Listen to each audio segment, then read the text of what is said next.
మా జీవన సార్థక్యం మాతృదేశ నిర్మాణం.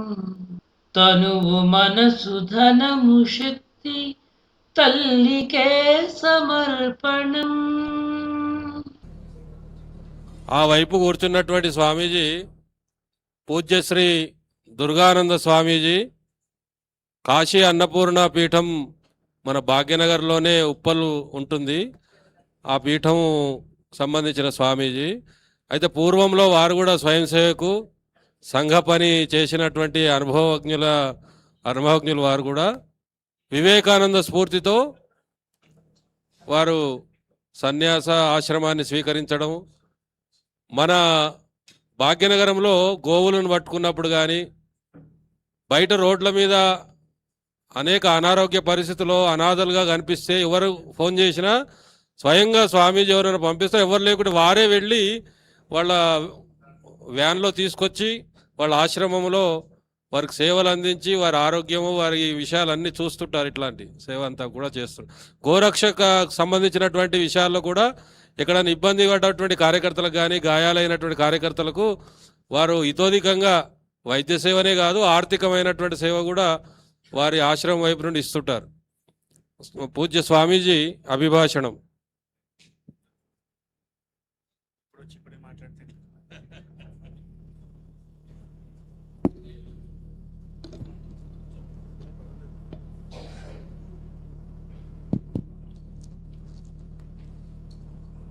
ఓం శ్రీ మహాగణాధిపతయే నమః. నమః శ్రీ అతిరాజాయ వివేకానంద సూరయే సచిత్ సుఖస్వరూపాయ స్వామినే తాపహారిణే స్వామినే తాపహారిణే. 1988-95 మధ్యన Baghlingampally Chikkadpally PNT colony RSS కార్యకర్తగా నా ప్రస్థానం మొదలైంది. ఈ సుదీర్ఘమైన 40 సంవత్సరాల సంఘ కార్యకర్తగా ఉన్నప్పుడు వివేకానంద సాహిత్యం నుండి ఒక వాక్యము నన్ను అత్యంత ప్రభావితం చేసిందనమాట. జీవన విధానాన్ని పూర్తిగా మార్చివేసే సంఘటన ఒకటి. వివేకానందుల వారు సైన్స్ గురించి, టెక్నాలజీ గురించి, ఆధ్యాత్మికత గురించి అనంతంగా ఒక సముద్రం మాదిరి ఉంది వారి విశాలమైన సాహిత్యం. అయితే నా దృష్టిని ఆకర్షించింది ఏంటి అంటే, వారు అంటారు, ఈ దుఃఖపూరితమైన ఈ లోకంలో ఏ ఒక్కరి బాధ దుఃఖం అనుమాత్రం తీర్చగలిగితే అది మాత్రమే జీవితము, మిగతాదంతా ఒట్టి వృధా ప్రయాస. ఇది నేను ఎప్పుడు తెలుసుకున్నాను అంటే నా జీవితం యొక్క చరమాంకంలో తెలుసుకున్నాను అని చెప్తారు. అప్పుడు ఆలోచించిన స్వామీజీ యొక్క ఈ వాక్యాన్ని ఏ విధంగా మనం ఇంప్లిమెంట్ చేయాలి. అప్పుడు కళాశాల 10వ తరగతి పరీక్షలు రాసి ఇంటర్మీడియట్కి వెళ్ళే క్రమం అది. రామకృష్ణ మఠం బాల వికాస కేంద్ర క్లాసెస్కి వెళ్తుంటే ఒక అనాథ రోగి పడిపోయి ఉన్నాడు రోడ్డు పైన. అనాథ రోగి దగ్గరికి వెళ్ళి చూస్తే 3-4 రోజుల నుంచి అన్నం తినలేదు ఆయన. అందరు ఏమంటున్నట్టే తాగి పడిపోయినరు అని. అతన్ని నేను ఉస్మానియా హాస్పిటల్ తీసుకెళ్ళి జాయిన్ చేయడం జరిగింది. అప్పుడు నా వయసు 16. లాగేసుకున్న ఈ బాబు ఎట్లా ఈ ఆశ్రమాన్ని లేదు, ఒక ఇల్లు లేదు, ఈయన ఎట్లా ఈయన చూస్తాడు అని చేర్చుకోలేవాళ్ళు. ఇక నా పట్టుదల చాలా ఎక్కువగా ఉండే, అది జాయిన్ చేసే వరకు నేను ఊరుకోలేదు. అట్లా ఒక నెల రోజులు అని మా నాన్నగారి దుస్తులు తీసుకెళ్ళడము, ఇంటి నుంచి భోజనం తీసుకెళ్ళడము చేయడం జరిగింది. వారు చనిపోయినాడు. ఆ క్రమంలో పక్కన ఉన్న 2-3 పేషెంట్లకు వారు బతుకున్నప్పటి నుంచి నేను వీరికి భోజనం పెట్టినప్పుడు వారికి పెట్టకుండా ఉండలేను కదా. ఆ విధంగా ప్రస్థానం జరిగింది. ఈ 40 ఏళ్ళుగా ఎక్కడ ఆగలేదు. అది ఈ 40 ఏళ్ళుగా ఎక్కడ ఆగలేదు. నేనేమంటున్నానంటే, మనం ఏదైతే విశ్వసిస్తామో, ఏదైతే మాట్లాడతామో మన ఆచరణలో కూడా అది ఉండాలి. స్వామీజీ అంటారు, ఏదైతే మనము ఒక సంకల్పం తీసుకుంటామో మనస వాచ కర్మణ త్రికరణ శుద్ధిగా ఉన్నప్పుడు ఈరోజు మేడిపల్లిలో 2 ఎకరాలు ఉన్నది ఆశ్రమం. ఒకరోజు ఎట్లాంటి పరిస్థితి ఉందంటే ఒక 100 మంది రోగులకు పొద్దున్న భోజనం పెడితే సాయంత్రం ఎట్లా పెట్టాల్సిన పరిస్థితి ఉండే. అట్లాంటి పరిస్థితులలో మన సంకల్పము, మన ఆలోచన విధానము, మన జీవన విధానము, మన వ్యక్తిత్వం అనేవి కూడా మనం చేసే పనులలో అవి ప్రతిఫలిస్తుంటాయి. చాలామంది జీవితం మొత్తం అధ్యయనంలోనే గడిచిపోతుంది. రోజులు, నెలలు, సంవత్సరాలు గడుస్తుంటాయి, అధ్యయనంలోనే ఉంటుంది. ఎక్కడ పొరపాటు జరిగింది, ఎక్కడ అని మనం ఆత్మపరిశీలన చేసుకున్నప్పుడు మనం ఏం ఆలోచిస్తున్నామో, ఏం మాట్లాడుతున్నాము, ఏం ఆచరిస్తున్నాము, 3 ఒక్క తాటిపైన ఉండాలా. అప్పుడు అది కార్య సఫలత చెందుతుంది. ఎక్కడైతే సేవ చేస్తున్న క్రమంలో నేను వాలంటరీగా ఉన్నప్పుడు అనేక ప్రశ్నలు నేను ఎదుర్కొనడం జరిగింది సమాజం నుండి. ఒకసారి ఉస్మానియా ఆసుపత్రిలో చావుకు దగ్గర ఉన్నాడు. చివరి గడియలలో నాకు సేవ చేస్తున్నా, స్నానం చేస్తున్నా, బట్టలు వేసి ఒక దగ్గర పరుండ పెడుతున్నా. అడ్మిట్ కాలేదు. బాబు నువ్వు బాప్టిస్టువా, ప్రొటెస్టెంట్వా, క్యాథలిక్వా ఏంది అంటే మీరు అడగడమే ఇట్లాంటి ప్రశ్న అడిగిందంటే ఇది మా వాళ్ళే చేయగలుగుతారు, ప్రొటెస్టెంట్లు, బ్యాప్టిస్టులు, క్యాథలిక్లు అంటే నేను హిందువుని అని చెప్పి. అరే మీరు ఎట్లా సాధ్యమైంది, మీరు గుడిలో భజనలు చేస్తారు, ప్రసాదాలు తింటారు, ఇదే కదా మీరు చేసేది, నీకెట్లా సాధ్యమైంది అంటే నేను చెప్పిన. అప్పుడు వివేకానంద సాహిత్యం యొక్క పరిచయం ఉంది నాకు. అయ్యా చెప్పింది లోకా సమస్త సుఖినో భవంతు, సర్వే జన సుఖినో భవంతు అని చెప్పిందే సనాతన ధర్మం. చతుస్సముద్ర పర్యంతం సర్వుల యొక్క బాగోగులు చూసేవాడు, సర్వుల యొక్క క్షేమాన్ని చేసేవాడు చెప్పిందే సనాతన ధర్మం, ఉదారత్వం చెప్పిందే సనాతన ధర్మం. ఈ 40 ఏళ్ళ ఈ సేవా జీవితంలో ఎక్కడ కూడా హిందుత్వాన్ని తక్కువ భావనకు రాలేదన్నమాట. హిందుత్వం యొక్క భావన శిఖరాగ్రంలో ఉంది, సేవ కూడా జరుగుతున్నది. ఎక్కడ గోరక్షకుడి పైన, గోవులను గోరక్షకుడు కాపాడుతున్నాడు, గోరక్షకుడికి ఏమన్నా ఆపద జరిగితే ఏంది? ఒక్కొక్కసారి నేను ఒక యాచకుడిని, ఒక సన్యాసిని, నేను స్వయంగా ఒక రోగులాశ్రమం నడుపుతున్న, దానికి ఒక షెల్టర్ లేదు. 30 ఏళ్ళ తర్వాత కూడా ఈరోజు కూడా షెడ్లలోనే ఉన్నాయి. అయినప్పటికీ కూడా ఆశ్రమం యొక్క కనీస అవసరాలు 25%లోనే తీర్చుతూ మిగుతున్న 75 పైసలు సమాజానికి. ఈ ఒక్క హిందూ ఆడపిల్ల లవ్ జిహాద్కి గురి అయినా, హిందూ కుటుంబాలపైన దాడి జరిగిన బైన్సా అనే పట్టణంలో ఒక్కసారి కాదు, 2 సార్లు కాదు, 5 సార్లు కాదు, ఎన్నిసార్లు దాడి జరిగిన హిందువులపైన మొట్టమొదటిగా అక్కడన్నా ప్రమేయం ఉంటుంది, పని ఉంటుంది. ఇన్ని కుటుంబాల ఇల్లు కాల్ చేసినారు, ఎంతమంది గాయపడ్డారు. ఇంటింటికి గడపకి వెళ్ళిన తృణమో ప్రణమో సమర్పించుకుంటూనే వస్తున్నా. ఈ గోరక్షకుని పైన, మొన్న గట్కేశ్వర్ పైన, ఇది ఎందుకు చెప్తున్నా అంటే బాధ అవుతుంది ఒక్కొక్కసారి. ఎంతోమంది స్వామీజీలు, సంపన్న స్వామీజీలు ఉన్నారు, కోట్ల రూపాయలు ఉన్నది. నేను అనిపిస్తుంది స్వామి, ఒకసారి అడిగినా కూడా, స్వామీజీ మీ మరణాంతరం ఏంది, ఇంత పెద్ద కోట్ల రూపాయల విలువ, ఈ భవంతులు, ఈ దీనంతా ఏందంటే తెలియదు ఆయనకు. ఆయన ఇప్పుడు 60 ఏళ్ళ పైచీలుకున్నాడు, తర్వాత ఏంది ఆయన తదనంతరం. ఇట్లాంటి పరిస్థితుల్లో ఉన్నాం. కాబట్టి మొన్నటికి మొన్న 2 లక్షల రూపాయలు పెట్టి 11 మంది గోరక్షకులని విడిపించుకురావడం జరిగింది. నాకు ఒక్కొక్కసారి అనిపిస్తుంది చాలా బాధలు. నేను దాదాపు 26 హిందూ సమ్మేళనాలు వెళ్ళిన కూడా ప్రతి ఒక్క హిందూ సమ్మేళనం నేను ప్రశ్నించిన అక్కడ యువకులను, మన కార్యకర్తలను. గడిచిన 1000-1500 సంవత్సరాల నుండి భారతదేశం పైన దాడి చేయాలనుకున్న ప్రతి ఒక్కడు ఇక్కడ దాడి చేయగలిగినాడు. ప్రతి ఒక్కడు, గజనీ మహమ్మదు, బాబరు, అక్బరు, హుమాయూన్, పోర్చుగీస్ వాళ్ళు, డచ్ వాళ్ళు, ఆంగ్లేయులు, ప్రతి ఒక్కరు ఇక్కడ దాడి చేయగలిగినారు. ఇక్కడ ఆదర్శానికి ఏం కొద్దువ ఉంది? రామానుజాచార్యులు ఇక్కడే ఉద్భవించారు, శంకరాచార్యులు ఉద్భవించారు, మధ్వాచార్యులు ఉద్భవించారు, రామకృష్ణ, వివేకానంద, దయానంద. ఎవరు ఇక్కడ? రామకృష్ణ పరమహంస, వివేకానందుల వారు అంటారు, జగద్గురువులు లేని కాలం ఎక్కడుంది భారతదేశంలో? జగద్గురువు లేని కాలమే లేదు. ఈ 50 సంవత్సరాలకు, 100 సంవత్సరాలకు తీసుకున్న ఒక మహా మనీషా గురుకులు. స్వాతంత్ర్యానంతరం కూడా రామకృష్ణుల వైభవం ఎట్లాంటిది, వివేకానందుల వైభవం ఎట్లాంటిది, వీరి పేరేంటి, తిరువన్నమలై రమణ మహర్షులు పెరియావా నడిచే దేవుడు అంటారు. ఇంత ఆదర్శ భూమి పైన దాడి చేయగలిగాడు అనుకున్న ప్రతి ఒక్కరు దాడి చేయగలుగుతారు. మనము శ్రీరామనవమి కళ్యాణాలకు వెళ్తున్నాం. హిందూ సమాజాన్ని ఎప్పుడు నాకు ప్రశ్నించాలనిపిస్తుంది.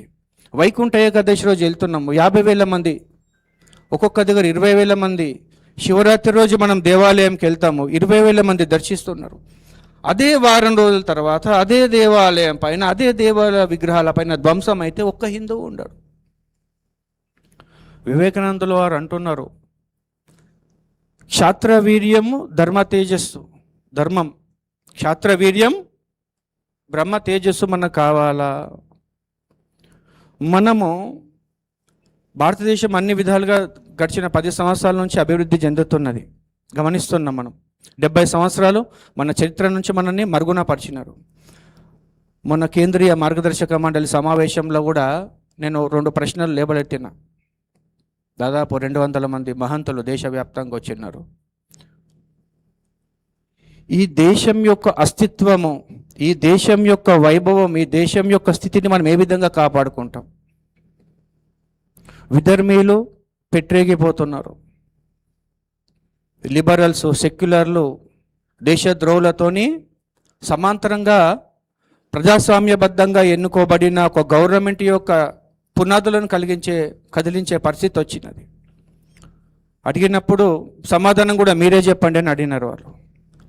నేను అన్నాను అనమాట, ఒక హిందూ వాహిని కొంచెం మందిని తీసుకుంటారా, సంఘం నుంచి తీసుకుంటారా, విహెచ్పి నుంచి తీసుకుంటారా, ఆర్ఎస్ఎస్ నుంచి తీసుకుంటారా, బజరంగ్ దళ్ నుంచి దాన్ని తీసుకొని చిన్నగా స్టార్ట్ చేసి విశాలమైన హిందూ సైన్యాన్ని మనము తయారు చేయాలా? లేదు, ఇక సమయం లేదు. మనం యొక్క ప్రేరణాత్మకమైన జీవితం ద్వారా, మన సంస్కారం ద్వారా మనం కొంచెంమంది సైనికులను తయారు చేయాలి. దేశ రక్షణకు ఉన్న మిలిటరీ బలగాల యొక్క పరిమితి చాలా తక్కువ. ఇప్పటికిప్పుడు మళ్ళొకసారి కాశ్మీర్ నుండి ఒక పిలుపు వస్తుంది, తెలుసు కదా మీకు. 1990లో ముఫ్తీ మహమ్మద్ సయీద్ మొదటిసారి హోమ్ మినిస్టర్ అయినప్పుడు ఏం జరిగింది? కాశ్మీరీ పండిత విషయం. మలబార్ నుంచి పిలుపు వచ్చినప్పుడు ఏం జరిగింది? మొన్న కేరళలో ఏం జరిగింది? కాబట్టి ఈ దేశం యొక్క అస్తిత్వము నిలవాలంటే, భారతీయ జీవన విధానం బతికి బట్టగట్టాలంటే ఏకైక పరిష్కారము. ప్రభు శ్రీరామచంద్రుడు నిందించబడుతుండు, సీతామాత నిందింపబడుతుంది, పరమశివుడు అవమానింపబడుతున్నాడు, గోమాత వధింపబడుతున్నది. ఎక్కడ పోయింది హిందువుల యొక్క క్షాత్రము?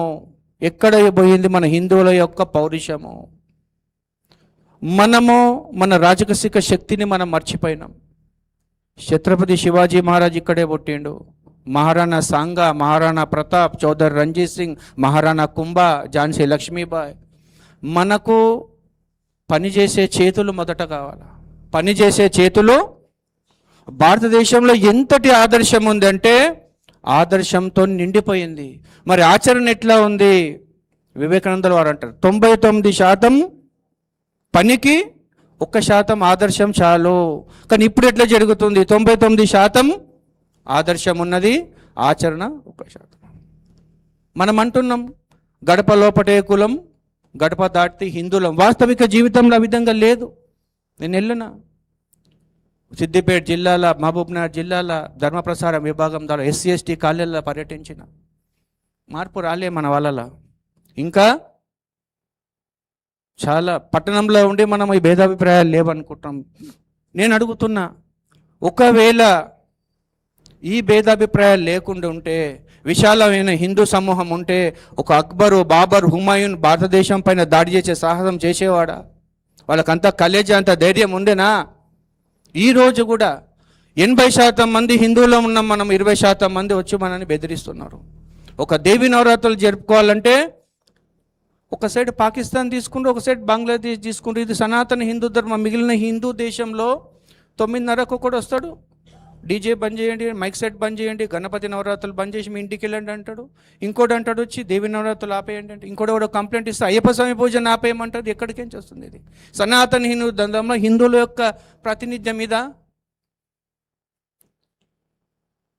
సనాతన హిందూ ధర్మం యొక్క డెఫినేషన్ మనం మొత్తం కరెక్ట్గా అర్థం చేసుకోవాలి.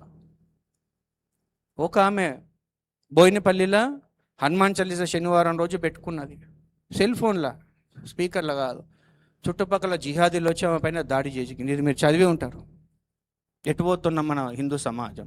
ఇప్పుడే ఇట్లుంటే భారత ప్రభుత్వము సనాతన ధర్మావలంబులకు రిప్రజెంట్ చేస్తున్నది. ఇప్పుడే ఇట్లుంటే ఇంకో 10 ఏళ్ళ తర్వాత ఏమున్నది పరిస్థితి? కాబట్టి ఒక సర్వసంగ పరిత్యాగి, ఒక సన్యాసి ఏ బాధ్యతలు లేవు, కానీ ఎవ్వరికి లేని బాధ్యతలు నేను భుజస్కంధాల పైన పెట్టుకొని తిరుగుతా. ఎవ్వరికి లేదు. 100 మంది బాధ్యత, వాళ్ళ ఆలన పాలన, రోగులు. నేను ఈ వేదికగా ఎక్కువ సమయం లేదు కాబట్టి 2 ముఖ్యమైన సూచనలు చేసి నా ఈ ప్రసంగాన్ని ముగించాలనుకుంటున్నాను. మొదట, ఈ పూర్వ ప్రచారకులు ఎవరైతే ఉన్నారో తమ యొక్క సమయాన్ని మొత్తం కూడా దేశానికి, ధర్మానికి ఇచ్చి ఈ క్షణంలో, ఈ పరిస్థితులలో నిర్లక్ష్యానికి గురై కుటుంబ సభ్యుల వలన ఎవరన్నా ఉంటే అట్లా వాళ్ళు మన ఆశ్రమం మేడిపల్లిలో దాదాపు 15 హాళ్ళు ఉన్నాయి. వివేకానంద భారతి ఆశ్రమం 2 ఎకరాల విస్తీర్ణంలో ఉంది. ఎవరైనా నిరాదరణకు గురైన వాళ్ళు ఉంటే మన కార్యకర్తలు, పూర్వ ప్రచారాలకు వాళ్ళందరికీ కూడా ఆత్మీయ స్వాగతం పలుకుతున్నాము. మీరు దేశానికి, ధర్మానికి కొంచెం సమయం ఇచ్చిండ్రు. మీ యొక్క జీవితం, శేష జీవితానికి పూర్తి బాధ్యత ఈ యతీశ్వరుడు సన్యాసి తీసుకుంటాడు. మీకున్నన్ని రోజు కూడా అక్కడ అదొక సబ్జెక్ట్. రెండొక, చాలామంది జీవితం అంతా కూడా కుటుంబ సభ్యులకు దారపోసి డొల్ల అయిన ఈ పరిస్థితులలో మొన్న ఒకటి జరిగింది. మన యాదాద్రి భువనగిరి జిల్లాలో, అమ్మ ఇక్కడ కూర్చో, నాన్నగారు మీరు ఇక్కడ కూర్చోండి, నేను టీ తీసుకొస్తా, టిఫిన్ తీసుకొస్తాను, నా కొడుకు వెళ్ళిపోయాడు. ఇట్లాంటి పరిస్థితులలో ఎవరైనా మీకు తారసపడితే, అనాథ అనే కారణం చేత ఎవరు కూడా దుర్లభమైన జీవితం గడపరాదు. వారు కుంటి వాళ్ళైనా కానివ్వండి, గుడ్డి వాళ్ళైనా కానివ్వండి, పక్షవాతం వచ్చిన వాళ్ళ, ఎటువంటి పరిస్థితిలో వచ్చిన వాళ్లకు నేను ఇప్పుడు ఒక నెంబర్ అనౌన్స్ చేస్తాను. ఆ నెంబర్కి కాల్ చేయండి. ఏ విధమైన ₹1 కూడా చెల్లించిన అవసరం లేదు. వాళ్ళకి 3 పూటల భోజనం, బ్రేక్ఫాస్ట్, లంచ్, డిన్నర్, స్నాక్స్, వారికి మెడికల్ ట్రీట్మెంటు, బట్టలు, విశాలమైన మనకి గోశాల ఉన్నది, చెట్ల మధ్యలో చాలా బాగుంటుంది. కాబట్టి ఎక్కడన్నా మనము స్వయంగా సేవ చేయలేకపోవచ్చు. ఒక దుర్బలుడు, పరిస్థితులు బాగలేని పరిస్థితుల్లో మనము మన దృష్టికి వస్తే కనీసం మనము కోఆర్డినేషన్ చేసి ఒక ఆశ్రమంలో చేర్పించమనేది మనం చేర్పించగలుగుతాం కదా. ఆ మాత్రం చేయలేమా మనం? చేస్తా అని చెప్పండి. కాబట్టి ఇంకొకమైన ముఖ్యమైన విషయం చెప్పి కన్నా మొత్తం మీరందరూ ఒక నెంబర్ నోట్ చేసుకోండి. ఎందుకంటే నేను గమనిస్తుంటా పేపర్లో ఒక యాచకురాలు అత్యంత దయనీయమైన పరిస్థితుల్లో 3 రోజుల నుంచి భోజనం లేక చనిపోయిందని. 99 08 58 73 40. మళ్ళీ ఒకసారి చెప్తున్నా, 99 08 58 73 40. మన ఆశ్రమంలో గోశాల ఉంది. ఎవరన్నా రైతు పోషించలేని పరిస్థితుల్లో కోతకు పంపిస్తుంటే మీ దృష్టికి వచ్చింది, తృణమో ప్రణమో ఇంత డబ్బు ఇచ్చి మనమే ఆవులను తీసుకుందాం, మన గోశాలకు తరలిద్దాం. మొన్న కొత్త షెడ్ కూడా వేయడం జరిగింది. గోవులకు కానీ, వృద్ధులకు కానీ, వికలాంగులకు కానివ్వండి, కుంటి వాళ్ళు, గుడ్డి వాళ్ళు, పక్షవాతం మనుషులు ఎవరికి కూడా ఒక సేవా కేంద్రం ఉన్నది. ఇక్కడ కూడా ₹1 చెల్లించవలసిన పరిస్థితి లేదు.